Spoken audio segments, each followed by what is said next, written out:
Hello friends, good morning. എല്ലാവർക്കും മഹാലക്ഷ്മി സീരിയലിൻ്റെ ഇന്നത്തെ എപ്പിസോഡിൻ്റെ റിവ്യൂയിലേക്ക് സ്വാഗതം.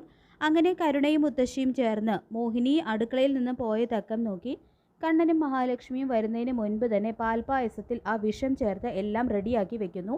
ആർക്കും സംശയം തോന്നാതിരിക്കാനായിട്ട് ഫ്രിഡ്ജിൽ കുറച്ച് പായസം മാറ്റി വെച്ചിട്ടുണ്ട് കരുണ.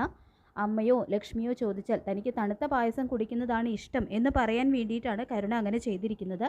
ഇതൊന്നും അറിയാതെ വീട്ടിലെത്തുന്ന മഹാലക്ഷ്മി പാൽപ്പായസം എടുത്ത് കണ്ണനും തനിക്കും കുടിക്കാനായിട്ട് കൊണ്ടുപോകുന്നു.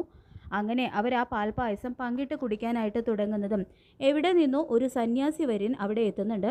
തുടർന്ന് മോളുടെ അമ്മയുടെ പിറന്നാളാണെന്ന് മോള് സ്ഥിരമായിട്ട് അമ്പലത്തിൽ വെച്ച് കാണാറുള്ള അമ്മ പറഞ്ഞു എന്നും തനിക്ക് പാൽപ്പായസം വളരെ ഇഷ്ടമാണെന്നും ആ സന്യാസി വര്യൻ അറിയിച്ചതിനെ തുടർന്ന് മഹി അവർ കുടിക്കാനായിട്ട് എടുത്ത ആ പായസം സന്യാസിക്ക് കൊടുക്കുന്നുണ്ടെങ്കിലും തനിക്ക് തണുത്തുറഞ്ഞ പായസമാണ് ഇഷ്ടമെന്ന് പറഞ്ഞതുകൊണ്ട് തന്നെ മഹി കരുണ കുടിക്കാനായിട്ട് ഫ്രിഡ്ജിൽ വെച്ചിരുന്ന ആ പായസം എടുത്ത് സന്യാസിക്ക് കൊടുക്കുന്നുണ്ട്. ഇതേസമയം കരുണയും മുത്തശ്ശിയും പ്രതാപനും ആണെങ്കിൽ കരുണയോട് ആ പാൽപ്പായസം കുടിക്കാനായിട്ട് മഹാലക്ഷ്മിയോ മോഹിനിയോ നിർബന്ധിക്കുമോ എന്ന് പേടിച്ച് പറമ്പിൽ പോയി നിൽക്കുന്നു. കാരണം ആ പായസം കുടിച്ചു കഴിഞ്ഞാൽ കരുണയെ എങ്ങനെയെങ്കിലും മറുമരുന്ന് തന്ന് രക്ഷിച്ചെടുക്കാം. പക്ഷേ മോളുടെ വയറ്റിൽ കിടക്കുന്ന കുഞ്ഞിൻ്റെ ജീവൻ അത് ആപത്താണ്. അതുകൊണ്ട് മോൾ ആ ഭാഗത്തേക്കൊന്നും പോകണ്ട. പിന്നെ ഞങ്ങൾക്ക് ഷുഗറിൻ്റെ അസുഖമുള്ളത് കൊണ്ട് തന്നെ ഞങ്ങളെ ആ പായസം കുടിക്കാനായിട്ട് അവർ നിർബന്ധിക്കില്ല എന്നും മുത്തശ്ശി പറയുന്നുണ്ട്. പിന്നീട് ആ സന്യാസി വര്യൻ തണുത്ത ആ പായസം മഹാലക്ഷ്മി കൊടുത്ത തണുത്ത പായസം കുടിക്കുകയും ബാക്കിയുള്ള പായസത്തിൽ ജപിച്ച ഭസ്മം വിതറി അത് മഹാലക്ഷ്മിക്ക് കൊടുക്കുന്നുണ്ട്. തുടർന്ന് നിങ്ങൾ രണ്ടുപേരും ആഗ്രഹിച്ച കാര്യങ്ങളെല്ലാം ഉടനെ നടക്കുമെന്ന് അനുഗ്രഹിക്കുകയും ചെയ്യുന്നുണ്ട് കേട്ടോ. ഇതേസമയം അവിടെ എത്തുന്ന മോഹിനിയെയും സന്യാസി വര്യൻ അനുഗ്രഹിക്കുന്നുണ്ട്. തുടർന്ന് എൻ്റെ രണ്ടാമത്തെ മോള് അമ്മയാകാൻ തയ്യാറെടുക്കുകയാണെന്നും അവളെയും അനുഗ്രഹിക്കണമെന്ന് മോഹിനി പറയുന്നുണ്ടെങ്കിലും അമ്മയാകാൻ യോഗ്യതയില്ലാത്തവരെയും നീചജന്മങ്ങളെയും അനുഗ്രഹിച്ചു കഴിഞ്ഞാൽ അത് ഞങ്ങൾക്ക് തന്നെ തിരിച്ചടിയാകുമെന്ന് അല്പം നീരസത്തോട് തന്നെ ആ സന്യാസി വര്യൻ പറയുന്നുണ്ട്. വീണ്ടും അവരെ അനുഗ്രഹിച്ചിട്ട് അദ്ദേഹം പോകുന്നു. ശേഷം സന്യാസി വര്യൻ ജപിച്ച ഭസ്മം ഇട്ട് കൊടുത്ത ആ പാൽപ്പായസം കണ്ണനും മഹിയും കൂടി കൊടുക്കുന്നുണ്ട്. എനിക്ക് തണുത്ത പായസം അധികം ഇഷ്ടമല്ല എന്ന് പറഞ്ഞതുകൊണ്ട് തന്നെ കണ്ണൻ ഒരു ഗ്ലാസ് പായസമേ കുടിക്കുന്നുള്ളൂ. അപ്പോൾ ഈ കാഴ്ച കാണുന്ന മുത്തശ്ശിയും കരുണയും ഇത്തവണ തങ്ങൾ ഉദ്ദേശിച്ച പോലെ എല്ലാം കാര്യങ്ങൾ നടന്നു. കണ്ണൻ കുറച്ച് പായസമേ കുടിച്ചുള്ളൂ എങ്കിലും ലക്ഷ്മിയുടെ ശരീരത്തിൽ കുറേ പായസം ചെന്നു കഴിഞ്ഞു. നാളത്തോടെ ആ വിഷം അവളിൽ പ്രവർത്തിക്കാൻ തുടങ്ങും എന്ന് പറഞ്ഞുകൊണ്ട് രണ്ടുപേരും കൂടി സന്തോഷിക്കുകയാണ്. അപ്പോൾ കരുണയിൽ നിന്നും ഇതറിയുന്ന ദുർഗയും ഉണ്ണിയും ആണെങ്കിലും എന്തെന്നില്ലാത്ത സന്തോഷമാവുന്നുണ്ട്.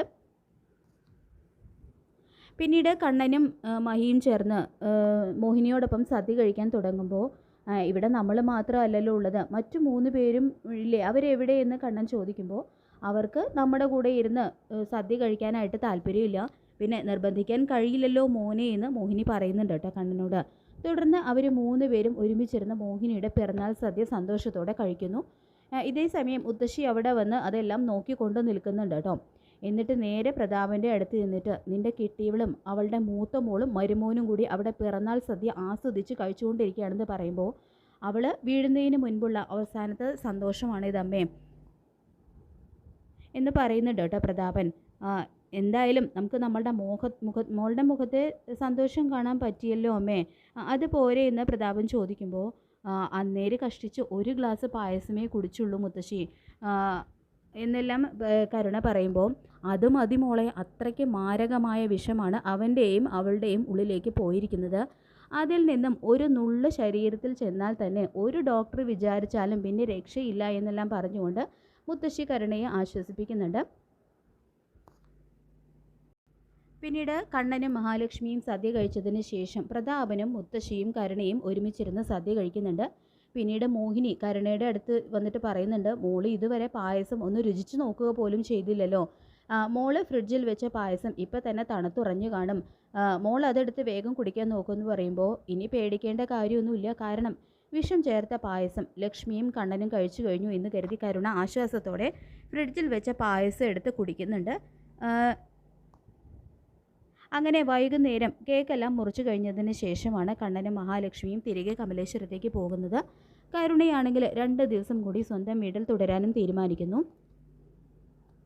പോകുന്നതിന് മുൻപായിട്ട് മഹാലക്ഷ്മി സന്യാസി വര്യൻ വന്ന കാര്യവും നീ എന്നോട് ക്ഷമിക്കണം കരുണേ, അദ്ദേഹത്തിന് തണുത്ത പായസം ഇഷ്ടമാണെന്ന് പറഞ്ഞതുകൊണ്ട് നീ കുടിക്കാനായി ഫ്രിഡ്ജിൽ വെച്ചിരുന്ന ആ പായസമാണ് അദ്ദേഹത്തിന് കൊടുത്തത്.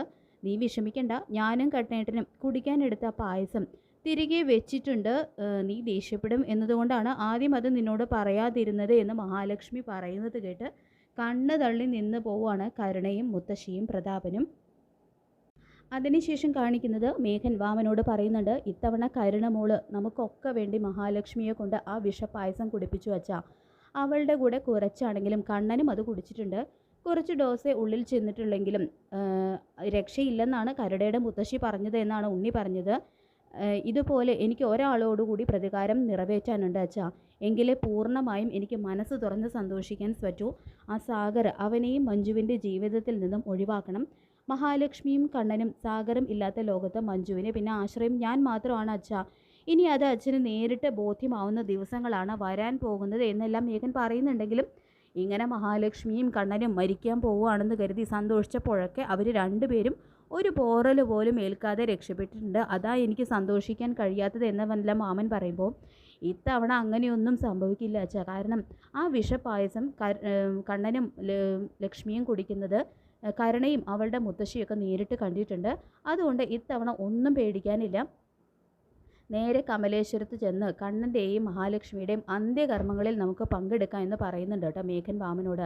എന്നാലും വാമന് അത്രയ്ക്കൊന്നും വിശ്വാസം തോന്നുന്നില്ല. കാരണം ഒരുപാട് തിരിച്ചടികൾ കിട്ടിയിട്ടുള്ളത് കൊണ്ട് തന്നെ. ശേഷം മേഘൻ ആരെയോ ഫോണിൽ വിളിച്ച് സാഗറിനെതിരായിട്ടുള്ള ഒരു കരുക്കൾ നീക്കുന്നുണ്ട്. പിന്നീട് കാണിച്ചിരിക്കുന്നത് സാഗർ അഗസ്ത്യകൂടത്തിൽ നിന്ന് തിരിച്ചു വരുന്ന വഴി മഞ്ജു സാഗറിനെ വിളിക്കുന്നുണ്ട്. അപ്പോൾ സാഗർ ആണെങ്കിലും മഞ്ജുവിനോട് സംസാരിക്കാൻ വേണ്ടിയിട്ട് കാറിൽ നിന്ന് പുറത്തിറങ്ങുന്നുണ്ട്. അപ്പോൾ സാഗർ ആണെങ്കിലും മഞ്ജുവിനോട് ഇങ്ങനെ സംസാരിച്ചുകൊണ്ട് നിൽക്കുകയാണ്. ഇതേ സമയം മേഘൻ പറഞ്ഞു വിട്ട ഒരാൾ സാഗറിൻ്റെ കാറിൽ എന്തോ ഒരു പൊതി ഒളിപ്പിച്ച് വെക്കുന്നുണ്ട്. അപ്പോൾ മയക്കുമരുന്നാണെന്ന് തോന്നുന്നു. അങ്ങനെ സാഗറിനെ മയക്കുമരുന്ന് കൈവശം വെച്ചതിൻ്റെ പേരിൽ ആജീവനാന്തം അകത്തിടാൻ തന്നെയാണ് മേഘൻ പ്ലാൻ ചെയ്തിരിക്കുന്നത്. ഇവിടെ കരുണയ്ക്കാണെങ്കിൽ മാരകമായിട്ടുള്ള വിഷം ഉള്ളിൽ ചെന്നതുകൊണ്ട് തന്നെ രാത്രിയാവുമ്പോൾ തന്നെ അസ്വസ്ഥതകളൊക്കെ ഉണ്ടാവുന്നുണ്ട്. അപ്പോൾ പ്രതാപനും മുത്തശ്ശിക്കുകയാണെങ്കിൽ എന്താണ് അതിൻ്റെ കാരണം എന്നറിയാതെ അവർ വല്ലാതെ തന്നെ ആശങ്കപ്പെടുന്നു. മുത്തശ്ശി നേരത്തെ തന്നെ കരുണയോട് പറഞ്ഞിട്ടുണ്ട്, ഈ വിഷം അബദ്ധവശാൽ മോളുടെ ഉള്ളിലെങ്ങാനും ചെന്നതാണെങ്കിൽ മറുമരുന്ന് തന്ന് രക്ഷിച്ചെടുക്കാം. പക്ഷേ മോളുടെ വയറ്റിലൊരു കുഞ്ഞുള്ളത് കൊണ്ട് തന്നെ ആ കുഞ്ഞിന് ആപത്താണ് എന്ന് മുൻകൂട്ടി തന്നെ മുത്തശ്ശി പറഞ്ഞിട്ടുണ്ട്.